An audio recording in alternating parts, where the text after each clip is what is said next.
اچھا گزر رہا ہوگا اور آنے والے وقت کے لیے دعا گو ہوں۔ آج کا پروگرام بہت ہی اچھا اور فروٹفل ہوگا آئی ہوپ، کیونکہ آج کے پروگرام میں میری جو دونوں شخصیات شامل ہو رہی ہیں ان کا تعلق ایجوکیشن سے بھی ہے اور معلمہ بھی ہیں، ڈاکٹر بھی ہیں، اور میں یہ سمجھتا ہوں کہ یہ قابلیت اللہ تعالیٰ کی طرف سے ان کو یہ نصیب جو ہوئی ہے، اس قابلیت کو وہ بہت ہی اچھے طریقے سے نبھا رہی ہیں اپنے اپنے انداز میں اور اپنے اپنے علاقے میں، اپنے اپنے ملک میں۔ میری مراد all the way from the Canada doctor Ayesha Rauf sahiba ہمارے ساتھ پروگرام میں موجود ہیں، اور ان کے ساتھ آل the way from Pakistan doctor Himalaya شاہین خالد صاحبہ ہمارے ساتھ موجود ہیں۔ میں ان کا فردن تعارف تو کرواؤں گا، لیکن میں چاہوں گا کہ سب سے پہلے ان دونوں کا میں شکریہ ادا کرنا چاہتا ہوں کہ ان سائڈ ود ظفر شیخ کے پروگرام میں آپ نے وقت دیا، بہت بہت آپ دونوں کا شکریہ۔ تو سب سے پہلے ڈاکٹر جی تو سب سے پہلے جی تھینک یو، بہت بہت شکریہ آپ کا۔ اور ڈاکٹر عائشہ صاحبہ جو کہ کینیڈا میں رہائش پذیر ہیں اور اپنی خدمات کو بہت اچھے طریقے سے ادا کر رہی ہیں، میں ان کا تھوڑا سا تعارف کراتا چلوں اور اس کے بعد پھر باتوں کا سلسلہ بھی شروع کریں گے، اور اس کے بعد ڈاکٹر ہمالہ صاحبہ کا بھی تعارف کرانا چاہوں گا۔ سب سے پہلے ڈاکٹر عائشہ صاحبہ جو کہ recently received her PhD in English linguistics.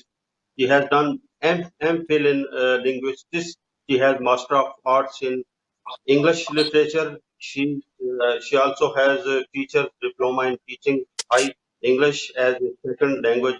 She is a certified language assessor. She ran for MLA in the provincial election in Canada. Now she is the CEO of Language Institute and present takes care of it. اس کے ساتھ ساتھ doctor Ayesha صاحبہ is an artist also, as well as and working on the philosophy of Rumi in her recent paintings. یہ بہت ساری خوبیاں اور بہت ساری انہوں نے حاصل کیا ہوا اچھے طریقے سے۔ میری دوسری اسٹیمڈ گیسٹ جو کہ پاکستان سے تعلق رکھتی ہیں، ڈاکٹر ہمالہ شاہین خالد صاحبہ، یہ پروفیسر ہے، ریٹائرڈ اور registrar and head of education department Lahore college for women university jail road Lahore. She is a well known educationist, social scientist. She has served Punjab University and Quaid-e-Azam University. She has worked in Federal Ministry of Education and UN agency UNESCO in Islamabad. Dr. Himala completed a PhD degree from Institute of Education, University of London. She has published a number of research papers and books on education, teaching, teacher specialization, focusing gender and development issues. And now she is working as Tahzeeb al-Akhlaq Trust as Secretary, Education Board as volunteer. She is actively as a volunteer. She is actively involved in the management of Aligarh Public Schools established by the Trust 1960s. تو میں سمجھتا ہوں اتنی ساری خوبیاں اور اتنے سارا علم حاصل کرنے کے بعد اگر آپ اپنی خدمات کو بہت اچھے طریقے سے نبھا رہی ہیں تو یہ اللہ تعالیٰ کی طرف سے آپ پہ بہت بڑا فضل اور کرم بھی ہے، اور یہ ہم سب لوگوں کی خوش قسمتی بھی ہے کہ جن کے سامنے آپ اپنی خدمات کو پیش کر رہی ہیں۔ تو میں آل دا وے فرام کینیڈا سب سے پہلے میں چاہوں گا کہ ڈاکٹر عائشہ صاحبہ آپ ان سائڈ ظفر شیخ کے پروگرام میں ابھی مدعو ہیں، اور سب میں یہ جاننا چاہوں گا کہ کینیڈا میں اس وقت کورونا کی صورتحال کس طریقے سے گزر رہی ہے، کیسے وہاں کے لوگ اس کو فیس کر رہے ہیں؟ بہت شکریہ ظفر شیخ صاحب، سب سے پہلے اپنے پروگرام میں دعوت دینے کا۔ I am really obliged that you offered us to be part of this prestigious program. دوسرا یہ کہ کینیڈا میں کورونا کی صورتحال اس وقت تشویشناک ہی کہلا رہی ہے، حالانکہ لوگوں نے بہت اچھی طرح سے اس کا سد باب کے لیے کام کیا ہے، ماسک لگا کے رہتے ہیں ہر وقت باہر پبلک اسپیسز میں۔ ابھی سپٹمبر 7 سے اسکولز اوپن ہو رہے ہیں اور پیرنٹس کو آپشن دی گئی کہ آن لائن یا ان کلاس آئیں، تو آلموسٹ 50-50 جو ہے وہ ریش ہو رہا ہے۔ تو میں بھی اپنے جو 3 بیٹیاں ہیں ان میں سے ایک جا رہی ہے، 2 گھر سے ہی کریں گی. تو باقی یہ کہ ذمہ دار شہری ہیں، نبھا رہے ہیں اچھی طریقے سے جو گورنمنٹ کے SOPs ہیں اس کے حساب سے. تو اتنا پھیل نہیں رہا، لیکن پھر بھی یہ ایک پینڈیمک تو ہے. یہ اس وقت سچویشن ہے کینیڈا میں. تو ٹھیک ہے، ٹھیک ہے. ڈاکٹر ہمالہ شاہین خالد صاحبہ، آپ پاکستان میں، اور پاکستان کی صورتحال ہم بھی دیکھتے رہتے ہیں اور پوری دنیا کو پتہ ہے کہ کس طرح کی صورتحال ہے. آپ وہاں کی صورتحال کے حوالے سے کیا کچھ فرمانا چاہیں گے کرونا کے حوالے سے؟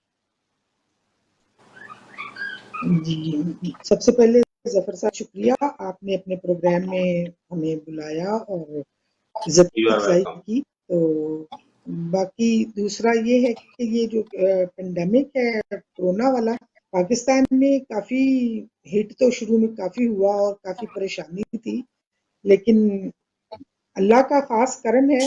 اور میں سمجھتی ہوں کہ ہمارے عوام، جس کو ہم اکثر لوگ کہتے ہیں کہ جی ان پڑھ ہیں، جاہل ہیں، یہ ہے، لیکن کچھ بھی ہے، سم تھنگ ہیز ہیپنڈ جس نے ہمارے لوگوں میں یہ شعور دیا کہ وہ سوشل ڈسٹینسنگ رکھیں یا جو مینج. اور ہمارے یہاں اب یہ کافی پینڈیمک جو ہے انڈر کنٹرول ہے.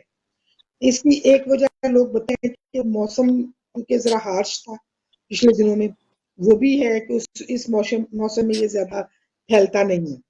لیکن میں سمجھتی ہوں یس، یہ this is one of the major factor. دوسرے یہ بھی ہے کہ لوگوں نے توبہ بھی بڑی کی، دعائیں بھی مانگی ہیں، اور اللہ کا کرم بھی ہوا ہے. تو یہ ساری چیزیں مل کے پاکستان پر کافی اللہ کی بلیسنگز ہیں.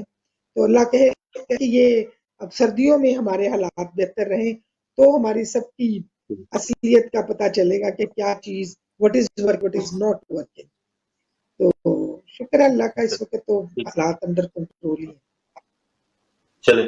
اچھا ڈاکٹر ہمالہ صاحبہ، محرم کا مہینہ بھی شروع ہو چکا ہے، اور اس مہینے کی نسبت سے ایک تو یہ 7ویں کو یا 9ویں یا 10ویں کو یہ لوگ اکٹھے ہوتے ہیں، تو اس وجہ سے کوئی حکومت نے کوئی حفاظتی اقدامات کیے ہیں؟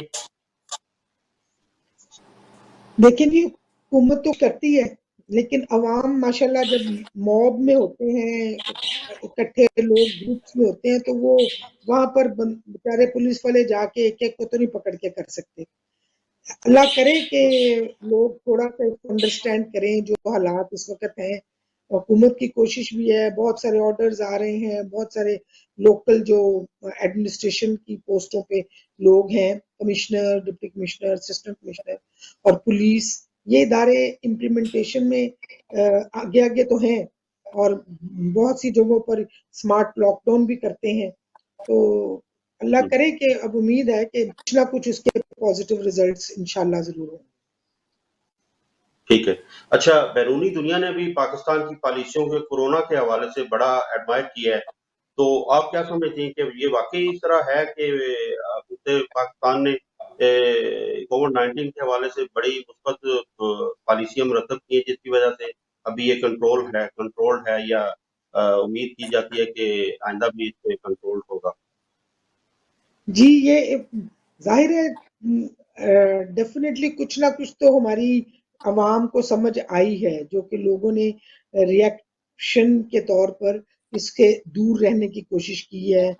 اور یہ تھا کہ جو یہ تھوڑا سا ہوتا نا اس کے سمپٹمز آئے بیماری کے اور لوگ چلے جاتے تھے اس کا مطلب ٹیسٹ وغیرہ کرانے، تو ٹیسٹ واز سو ایکسپینسو.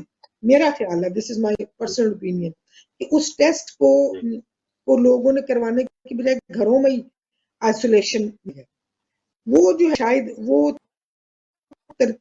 جو اسٹریٹجی تھی وہ کافی کامیاب ہوئی ہے، اور ڈیفینیٹلی حکومت کی طرف سے بھی سرپرستی رہی، جس کی وجہ سے یہ سب چیزیں مل کے ہی اٹس ناٹ ون سائڈ، اور کافی ملٹی جو اپروچ ہے اسی سے یہ کنٹرول ہوا ہے.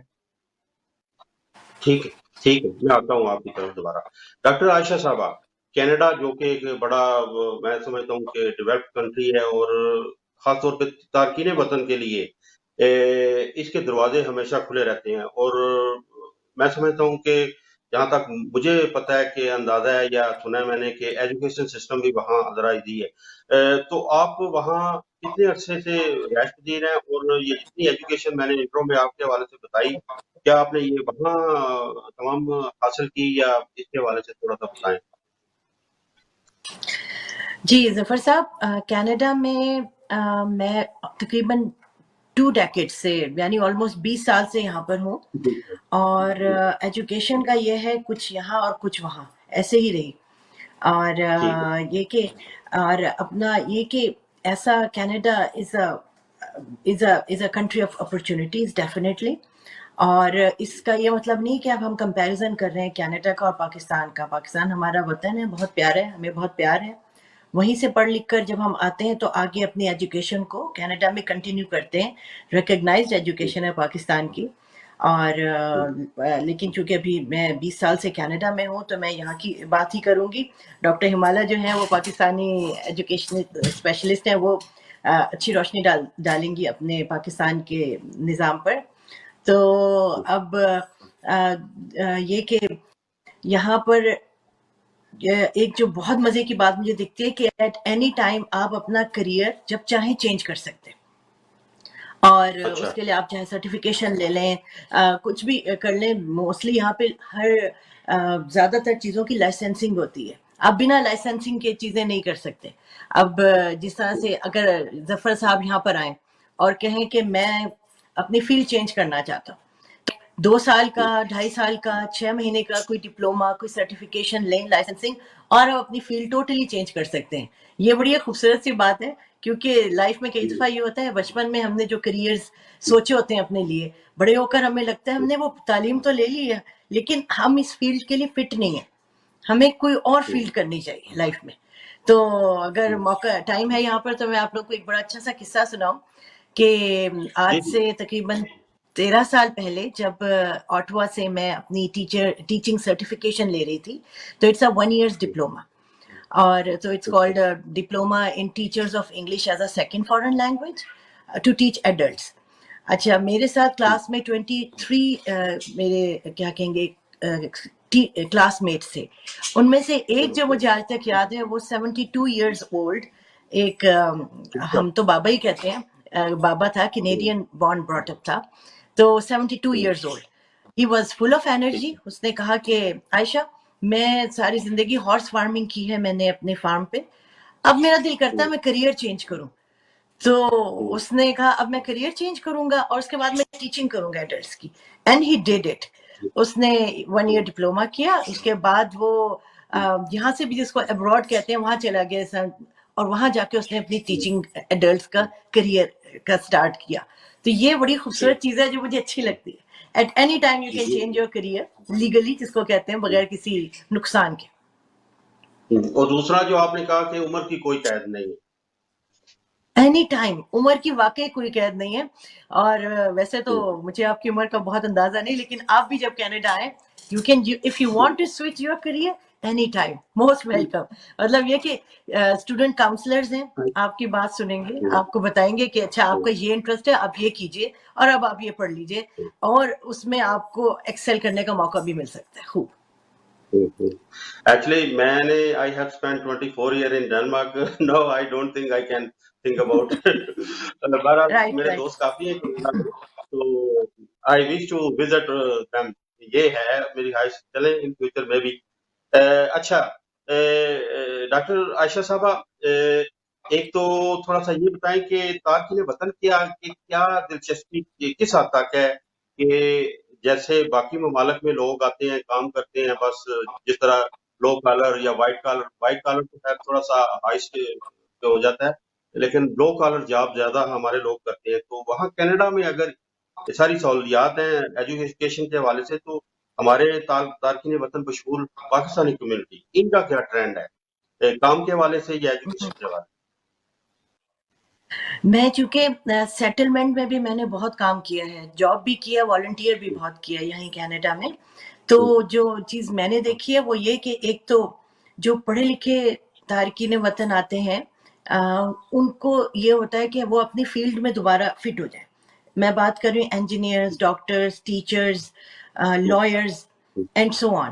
ان لوگوں کو ہوتا ہے کہ کیونکہ ان کی ڈگریز ریکگنائز بالکل ہوتی ہیں کینیڈا میں، لیکن وہی بات کہ کینیڈا کی آپ کو لائسنسنگ یا سرٹیفکیشن چاہیے ہوتی ہے، تو ان کی خواہش ہوتی ہے کہ وہ پڑھ کر اور آگے اپنی فیلڈ میں اپنی جاب میں لگیں. تو ایک تو یہ والے ہوتے ہیں لوگ. اس کے علاوہ ہر انسان ایک پروفیشنل نہیں ہوتا جو کہ کینیڈا آتا ہے پاکستان سے.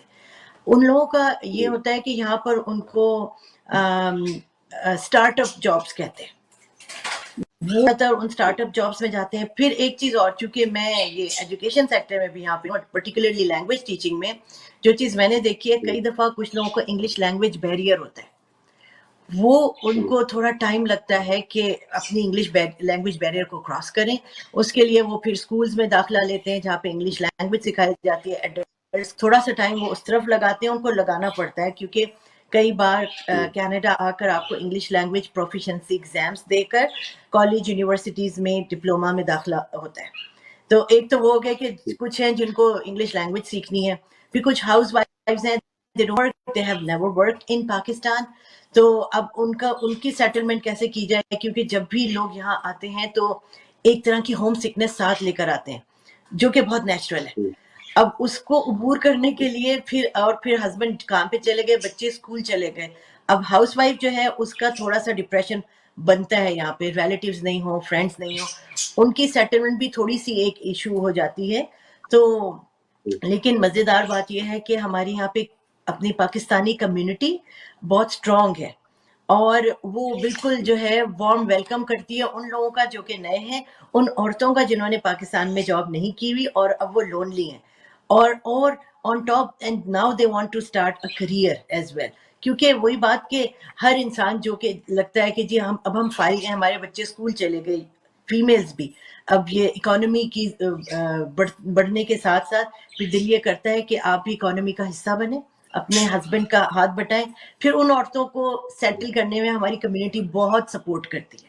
کچھ خواتین گھر سے کیٹرنگ کر سکتی ہیں، ان کو اس میں فٹ کیا جاتا ہے، وہ ہیپیلی گھر سے کیٹرنگ کرتی ہیں، اور ہماری کمیونٹی ایونٹس ہوتے ہیں، کچھ ہوتا ہے تو اس طرح سے وہ پارٹیسپیٹ کرتی ہیں. On top Pakistan community centre یہاں پر ایک ہے جو کہ والنٹیئر بیسس پہ کام کرتے ہیں. کسی قسم کی بھی پرابلمس ہوں دے سپورٹ. وہ تو ایک بورڈ ہوتا ہے، باقی ہم سب والنٹیئر ہوتے ہیں ساتھ میں. تو یہ کہ بڑا پیارا سا ایک سسٹم ہم نے یہاں پر بنایا ہوا ہے جس میں آنے والوں کو فل سپورٹ کیا جاتا ہے تاکہ ان کی ہر طرح کی نیڈ پر کام ہو. ٹھیک ہے، میں آتا ہوں دوبارہ آپ کی طرف. ڈاکٹر ہمالہ صاحبہ، پاکستان میں آپ کو بھی پتہ ہے کہ اس وقت تقریباً کروڑوں، ابھی میں یہ بتانا نہیں چاہتا، اچھا نہیں لگتا کہ کروڑوں کے حساب سے بچے جو اسکول نہیں جانے پا رہے. اس کے پیچھے there are behind many reasons behind this. تو آپ جیسے لوگوں نے جس طرح یہ اسپیشلسٹ ہیں، خاص طور پہ ایجوکیشن کے حوالے سے اگر کہا جائے، اور اس میں مختلف شعبوں میں آپ نے اسپیشلائز کیا ہوا ہے، جس میں سوشل یہ سائنٹسٹ، اگر آپ مجھے سن رہی ہیں ڈاکٹر ہمالہ صاحبہ، آپ مجھے سن سکتی ہیں؟ ہیلو صاحبہ، آپ سے شروع کر لیتے ہیں، شاید ان تک میری آواز نہیں جا رہی. اچھا ڈاکٹر صاحبہ، آپ ایک تو آپ نے بتایا کہ کینیڈا میں ایجوکیشن سسٹم اس طرح کا ہے، اور یہ بہت ہی خوش آئند بات ہے کہ وہاں سے جتنے بھی فارنر جاتے ہیں کینیڈا میں وہ اپنی تعلیم کو بھی اچھے طریقے سے جاری رکھ سکتے ہیں اپنی عمر کے سوچنے کے بغیر، اور اس کے ساتھ ساتھ ظاہر ہے وہ اچھا کیریئر تلاش کرنے کی کوشش کرتے ہیں. اچھا، آپ نے ایک تو ہیں یہ کیا کہتے ہیں، آپ رومی فلسفی پر آپ کام کر رہی ہیں، جو میں نے انٹرو میں آپ بتایا بھی، اور یہ کیا ہے، یہ ہمارے ذرا سننے اور دیکھنے والوں کو بتائیں کہ اس حوالے سے کیا کچھ کر رہی ہیں فلسفی رومی کے حوالے سے، یہ ذرا تھوڑا سا بتائیں یہ کیا ہے. جی، ایک تو یہ اپنے لٹریچر میں نے فلسفی بھی ایز اے سبجیکٹ پڑھا، اور اس کے لیے میرا انٹرسٹ ڈیولپ ہوا کہ جو ایک one of the greatest scholars of Muslim world ہم کہہ سکتے ہیں ان کو، اسکالر تھے. اور جی ہاں جی، تو انہوں نے بہت کام کیا، اور یہ کہ ان کا جو فلسفہ ہے وہ نہ صرف مسلم دنیا میں بلکہ پوری دنیا میں پسند کیا جاتا ہے. پھر یہ کہ جس طرح کی ان کی خوبصورت فلسفی تھی، وہ انسان کو اس کے آپ سے کنیکٹ کرتی ہے، اللہ سے کنیکٹ کرتی ہے، نیچر سے کنیکٹ کرتی ہے، اور انسان کو اس کی حقیقت بتاتی ہے. اور اس فلسفی پہ کام کرنے کا ایک میرا مطلب ہے کہ پھر پینٹنگ میں بہت آپشن آ جاتی ہے ہمارے پاس، کیونکہ جب ہم انسان اور اس کی نیچر کی ڈیپتھ کی بات کرتے ہیں اور اللہ سے کنیکشن کرتے ہیں، تو پھر تو ہماری پینٹنگ میں آپشنز ہی آپشنز ہیں کہ whatever we want to paint, whatever we want to show. تو میری کیلیگرافیز جو ہیں وہ زیادہ تر رومی پر ہی بیسڈ ہوتی ہیں، اور یہ کہ اس کا فلسفہ جو ہے جیسا میں نے آپ سے ذکر کیا کہ چونکہ اللہ سے کنیکٹ کرتا ہے، انسانوں سے کنیکٹ کرتا ہے، اور زمین سے کنیکٹ کرتا ہے. جی ٹھیک ہے. اچھا، یہ جو آپ اس پہ آپ نے کیا ہے رومی صاحب پہ، تو یہ آپ پینٹنگ کی شکل میں لوگوں کو یہ شو کرواتی ہیں یا کوئی بریف کرتی ہیں کوئی وربلی بھی کہ یہ ان کا ایکچولی فلسفہ ہے کیا رومی صاحب کا؟ ظاہر آپ نے بتا کی طرف رجوع کرنا یہ سب سے اہم چیز ہے ان کی. تو یہ پینٹنگ کی شکل میں آپ بنا کے کرتی ہیں، جیسا آپ کا انٹرو میں نے بتایا کہ you are also an artist. جی، میں بالکل پینٹنگ اور رنگوں کی شکل میں جو ہے اپنے جو رومی کی فلسفی سے جو میں محسوس کرتی ہوں وہ رنگوں کی شکل میں اس کا اظہار کرتی ہوں. اور یہ کہ ساتھ ہی میں کیلیگرافی جو ہے وہ ساتھ میں مکس کرتی ہوں. تو یہ کہ مکس میڈیم ایک ہوتا ہے آئل کلرز ایکریلک آن کینوس، اور رنگوں سے اس کا اظہار کیا جاتا ہے، بالکل ایسے ہی. ٹھیک ہے. اچھا، تو یہ آپ کے نظر میں زیادہ لوگ ہمارے تارکین وطن ہوتے ہیں یا وہاں کی مقامی آبادی ہوتی دونوں، کیونکہ جیسا میں نے بتایا کہ رومی جو ہے وہ سب کا فیوریٹ ہے. ایون آج بھی میری بیٹی کو جب میں نے بک سے نکل رہا ہے تو وہ شی گاٹ ریئلی امپریسڈ، کیونکہ کتنی زبانوں میں ٹرانسلیشن ہوئی ہوئی ہے رومی کوٹ کی. تو جب یہاں کی ینگر جنریشن جیسے بیٹیاں میری یہاں کی بورن براٹ اپ ہیں، شی گاٹ امپریسڈ. اس کے علاوہ جو میرے آپ کلائنٹس کہہ لیں بائی مائی پینٹنگس، وہ میں نے اصل میں تو شوقیہ کرتی تھی، پھر میں نے ویب سائٹ بنائی، پھر انسٹاگرام پوسٹ کرنے لگی، کیونکہ آرٹسٹ کا دل کرسیشن ہو، جیسے شاعروں کا دل کرتا ہے ان کے شعر سنے جائیں، کوئی بزم ہو، کوئی محفل ہو، اسی طرح میرا بھی دل کیا کہ اپریسیشن ہو.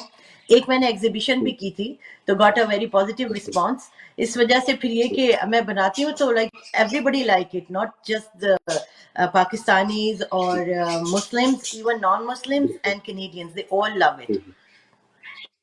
اوکے، ٹھیک ہے. Very nice, very nice. اچھا ڈاکٹر ہمالہ صاحبہ، آپ مجھے سن سکتی ہیں؟ ذرا سا رابطہ میرا ڈسکنیکٹ ہو گیا تھا بیچ میں. چلیے کوئی بات نہیں، ابھی آپ مجھے سن سکتی ہیں؟ جی جی اب بالکل صحیح ہے.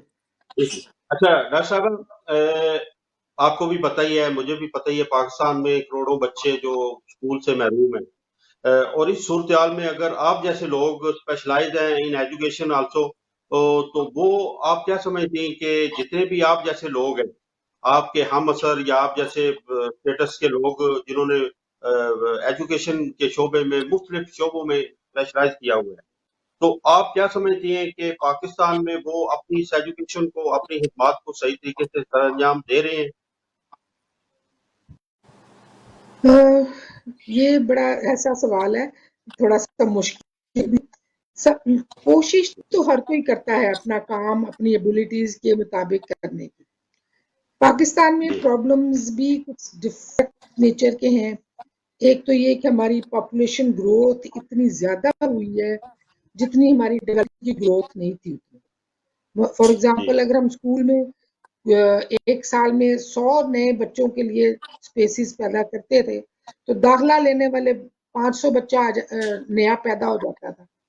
تو ایک تو ہماری ایکسپینشن میں بہت ساری ایشوز رہے. پھر کچھ ایسے رہے ہماری جو کنٹینویشن آف ایجوکیشن سیز ہے نا وہ ممکن، وہ پولیٹیکل کمٹمنٹ نہیں تھی، frequent changes of governments ہوتی رہیں, اور ایک گورنمنٹ دوسری کے اوپر جو ہمارے یہاں ہے کہ بلیم گیم چلتی ہے, بجائے اس کے کہ اس کام کو جو ایک گورنمنٹ نے شروع کیا اس کو نئے سرے سے کرنے کے بجائے اسی کو بلڈ آن کریں, یہ بھی ایک نیشنل پرابلم رہا.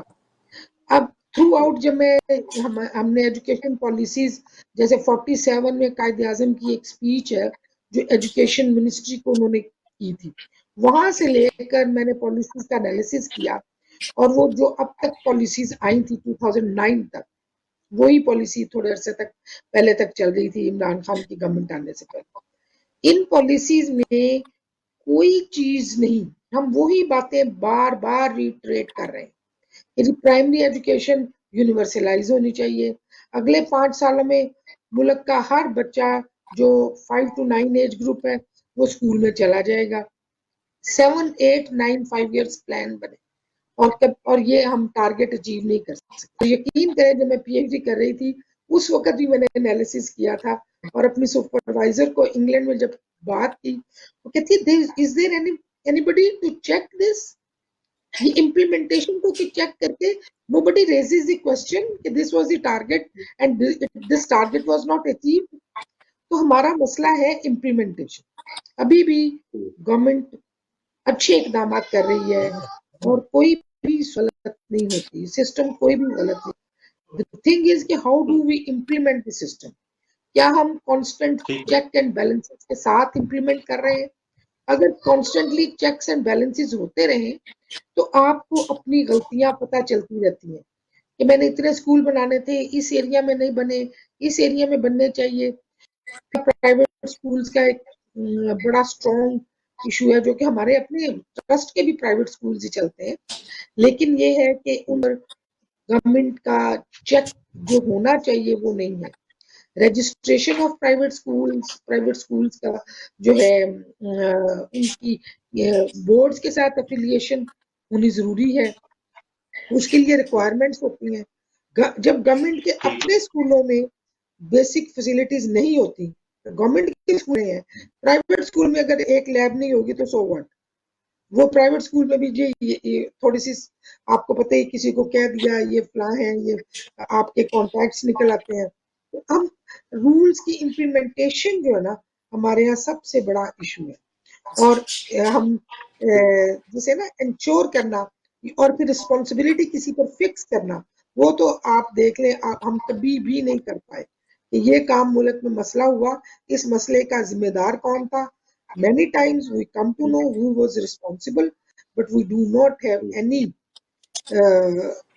sources کہ ہم اس کو کوئی سزا دے سکیں یا اس بندے کو کوئی کر کے نا تو آپ دوسروں کے لیے اگزامپل بنا سکیں کہ یہ غلطی کی تو یہ آپ کو اس کا خمیازہ بھگتنا پڑا. تو یہ کیونکہ ہماری چیکس اینڈ بیلنسز نہیں ہے. جی ٹھیک ہے, بالکل ٹھیک. اچھا, سوشل سائنٹسٹ آپ کے انٹرو میں نے یہ عرض کیا کہ یہ سوشل سائنٹسٹ, یہ تھوڑا ہمارے دیکھنے والوں کو یا سننے والوں کو بتائیں کہ what is this social scientist. Scientist ویسے تو ایک کسی ایجاد کے حوالے سے جی, سوشل سائنٹسٹ کا ہے کہ آپ معاشرے کو اسٹڈی کرتے ہیں کہ معاشرتی ٹرینڈز کیا ہے, آج کیا مسئلے آ رہے ہیں, ان مسئلوں کو کیسے نپٹا جائے گا.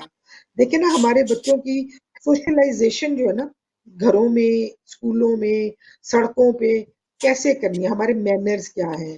اب ہم سڑک پہ چل رہے ہیں, جدھر منہ دل چاہا ادھر منہ کر کے آپ اسپٹ کر دیتے ہیں, تھوکنا, یہ چیزیں یہ جو ہے نا آپ ٹرینڈز دیکھتے ہیں معاشرے میں کہ آج کل کون ٹی وی پر کون سے پروگرام چل رہے ہیں, ان پروگرام سے لوگ کچھ رہے ہیں کہ نہیں سیکھے. حساب میری ایک اسٹوڈنٹ نے ایک دفعہ یہ جو ٹی وی پر ایڈز آتے ہیں نا مختلف چیزوں کے, ان کا انالیسس کیا تو بہت سارے ایڈز ہمارے بچے کو بہت مطلب پازیٹیو باتیں نہیں کنوے کر رہے. وہاں پر بچوں کو باقاعدہ بدتمیزی بھی جیسے ہوتی ہے وہ سکھائی جاتی ہے کہ آپ ایک ماں ایک ٹرے کا وہ ٹرے ہے جس میں آئس کیوبز ہیں, وہ لے کے جا رہی ہے, وہ بچہ ہاتھ مارتا ہے, وہ ٹرے ساری گر جاتی ہے اور اس کو آپ فن لے لیتے ہیں. اب جیسے انک کے اسپاٹس ہیں وہ بن گئے ہیں تو بچوں کو تو ہم کہتے ہیں بیٹے احتیاط سے چلیں. اب وہ انک اسپاٹس بنے تو وہ کہتے ہیں نو پرابلم, ہے وہ ڈٹرجنٹ بہت اسٹرانگ ہے وہ دھو دے گا. بٹ دا تھنگ از کہ what are we conveying, the messages we are conveying to common people, وہ کیا ہے ہمارے معاشرے میں. ہمارے ٹی وی, میڈیا, ڈرامے, یہ سب سوشل سائنٹسٹ یہی اسٹڈی کرتا ہے کہ اگر یہ ایشو آ رہا ہے, فار ایگزامپل جیسے آج کل آپ نے دیکھا کہ بہت سارے لوگوں کو میں حیران ہو جاتی ہوں جو وہ کہتے ہیں میری اپنے گھروں میں کام والیاں کہتی ہیں دم کران گئے ہیں, دم کروا رہے ہیں, وہ کر رہے ہیں. آپ سوچئے نا کہ اس کے پیچھے کیا کوئی ریشنل ہے. دین میں دم کا کیا ہے کہ کون سے بابے, کون سے اتنے بڑے وہ موکل ان کے پاس ہوتے ہیں جو کر سکتے ہیں. تو یہ ہمارے ہاں اس کی وجہ سے لوگ مس گائیڈ ہوتے ہیں. پھر ٹرانسپورٹیشن ہے اس کو دیکھیں, لوگوں کے مینز آف ایک جگہ سے دوسری جگہ جانے کے لیے عام آدمی کے لیے کیا ہے. اب پورے ہماری پبلک ٹرانسپورٹ کا سسٹم ہی نہیں ہے. اچھا اب اگر غریب آدمی نے کہیں ٹریول کرنا, وہ چنچی رکشے وہ رجسٹرڈ بھی نہیں ہے گورنمنٹ کے ساتھ. چنچی رکشا ہے جس میں وہ غریب بچے بیٹھتے ہیں اور وہ اچھی پوش آبادیوں میں بھی چل رہے ہیں.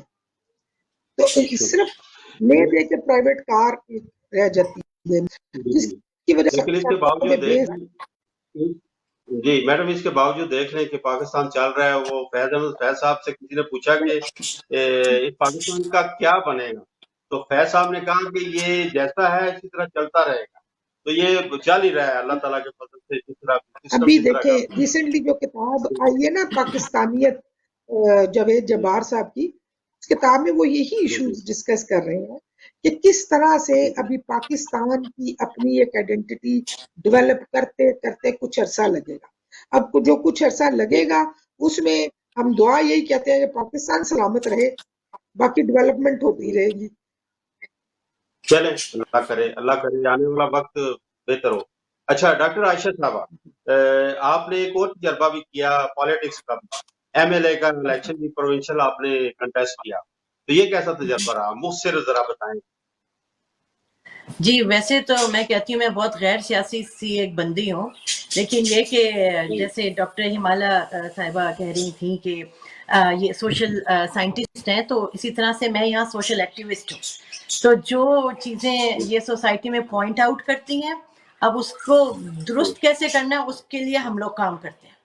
تو یہی میرا سوشل ایکٹیویزم اور کمیونٹی والنٹیئرزم ہی مجھے سیاست میں لے گیا, جہاں پر جو میری پولیٹیکل پارٹی کے لیڈرز تھے انہوں نے مجھے دیکھا, میرے کام کو سراہا اور مجھے آفر کیا کہ میں جو ہے اس رائڈنگ میں سے رن کروں. تو it took me a while to digest the idea that I can run for the office.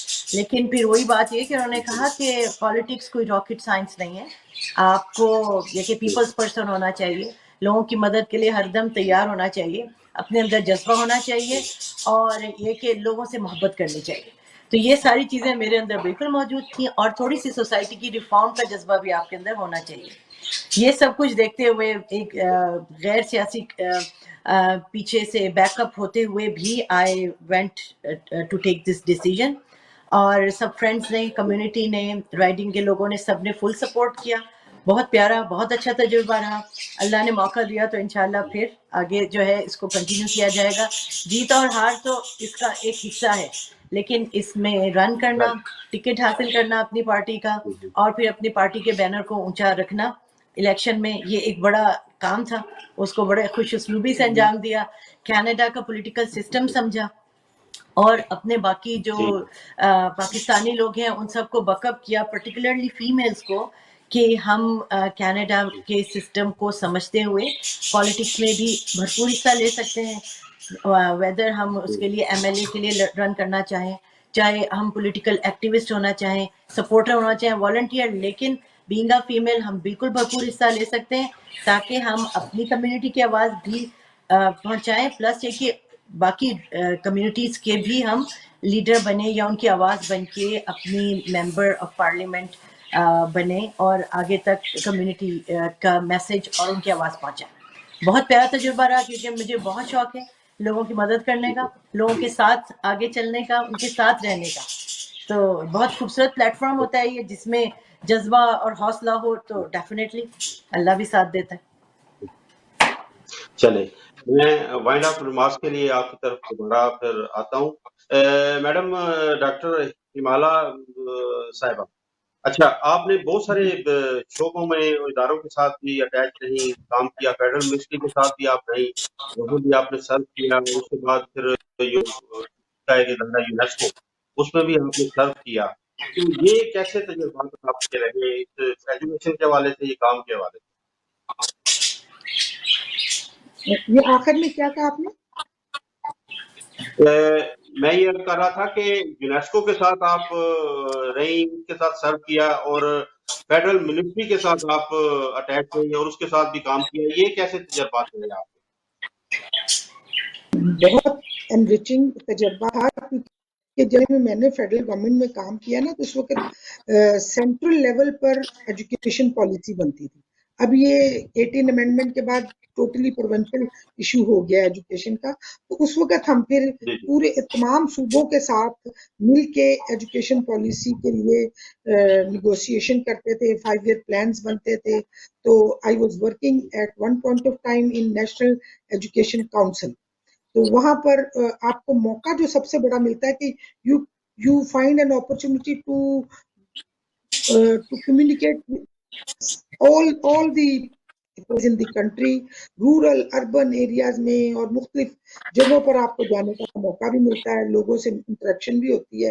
اور پھر وہاں پر آپ دیکھتے ہیں کہ جس میں مجھے یہ بڑی چیز، اور نیشنل لیول پر ایک کمیشن بنا تھا ایک زمانے میں، اسلامائزیشن آف ایجوکیشن، اس کے بھی ہم حصہ رہے.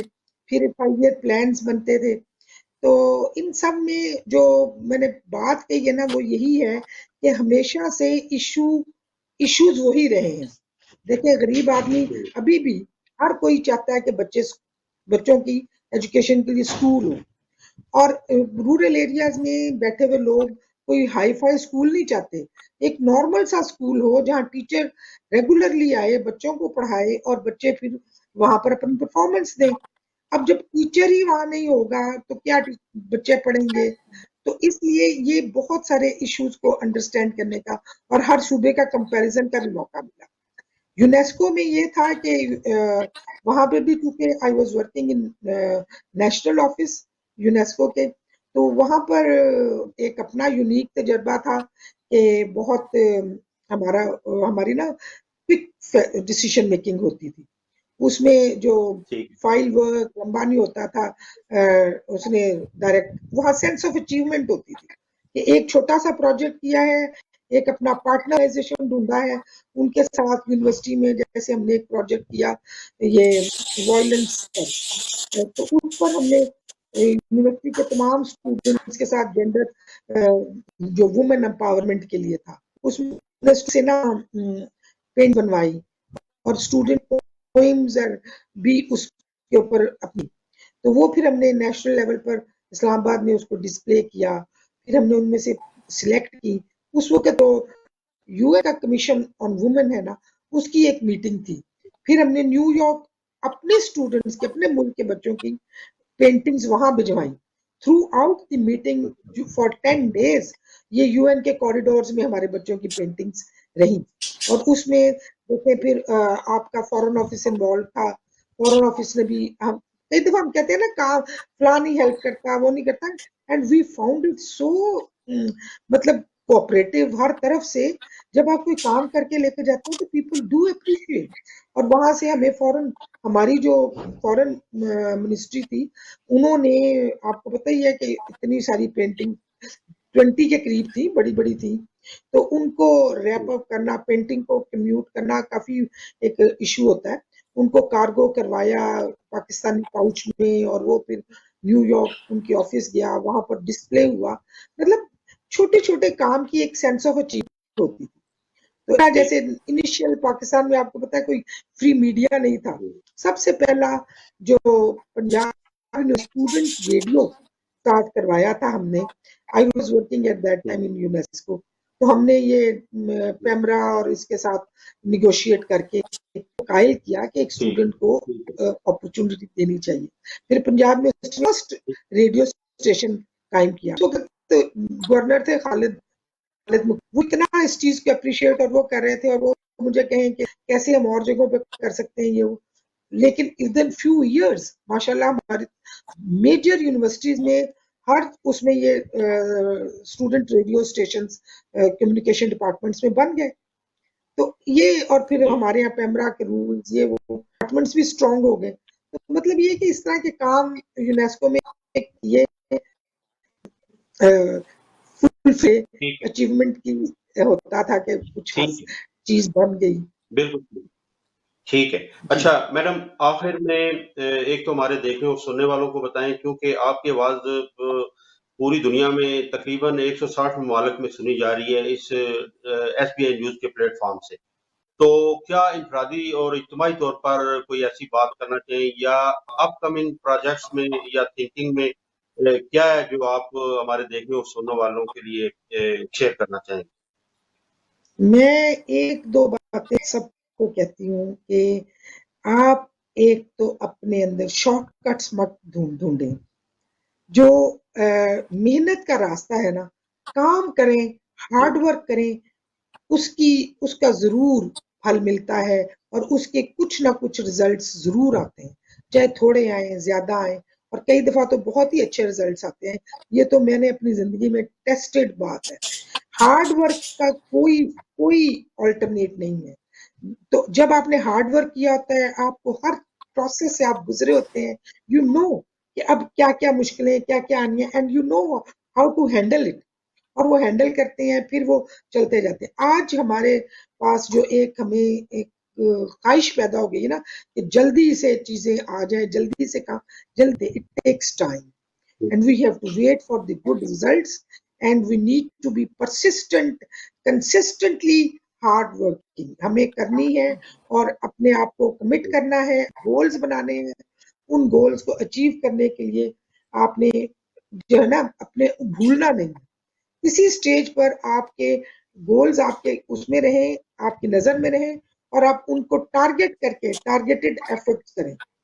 دس از مائی میسج کہ یہی ہمیں آگے لے کے جائے گا، اور پاکستان میں کہیں ہم ڈولے نہ کہ جی یہ ہو گیا تو یہ نہیں ہو سکتا ہے، but we have to be very very committed and persistent. Thank you. ٹھیک ہے، تھینک یو ویری مچ.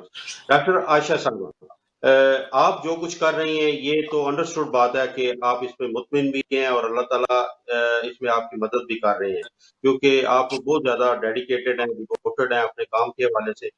آپ ڈاکٹر ہمالہ صاحبہ کو سیکنڈ بھی کر سکتی ہیں، اور اس میں کچھ ایڈ کرنا چاہیں انفرادی طور پر، اجتماعی طور پر، تو آپ یو کین گو ہیڈ. بالکل، ڈاکٹر ہمالہ کی تمام باتوں سے میں بالکل متفق ہوں. بہت انہوں نے پیارا میسج دیا سب کو، کیونکہ ہم نے بھی یہی دیکھا ہے لائف میں شارٹ کٹس آپ کو وقتی فائدہ دے سکتے ہیں لیکن لانگ ٹرم فائدہ کبھی بھی نہیں ہوتا. اور یہ کہ جیسے ہم لوگ سب یہاں تارکین وطن جن کو کہتے ہیں، جب کینیڈا یا اور ملکوں میں جاتے ہیں، ہمیں تیار ہونا چاہیے کہ ہم ہارڈ ورک کے لیے اپنے آپ کو initially at least beginning years میں بہت زیادہ ہارڈ ورک کے لیے تیار کریں. اپنے آپ کو تیار کر کے آئیں گے مینٹلی اور فزیکلی، اپنی فیملی کو بھی تیار کریں، اور جب یہاں پر آئیں تو پاکستان کا ایک خوبصورت چہرہ بن کر آئیں. سب سے پہلے تو یہ بات ہے کہ اگر آپ ملک جا رہے ہیں، پاکستان کا بہترین چہرہ پیش کیجئے، جس کے لیے ہمیں ضروری نہیں ہے کہ ہم کھڑے ہو کر بتائیں پاکستان میں ایسے ہوتا ہے ایسے ہوتا ہے. جو کچھ ہم کرتے ہیں پاکستان میں ویسے ہی ہوتا ہے، لوگوں کو ویسا ہی دکھتا ہے کہ پاکستانی بھی ایسے ہیں، پاکستان کے لوگ بھی، اور پاکستان کی تربیت بھی یہی ہے. سب سے بڑی بات، اپنے ملک کا بینر ہم نے ہائے رکھنا ہے. ہم ہر بیرون ملک پاکستانی کے ہاتھ میں ایک پاکستان کا پرچم ہوتا ہے، چاہے وہ دکھ رہا ہے کسی کو یا نہیں دکھ رہا، لیکن we all carry the flag of Pakistan on our heads, on our shoulder. ذمہ داری ہے ہماری، سیم ذمہ داری پاکستان میں رہنے والے پاکستانیوں کی بھی ہے.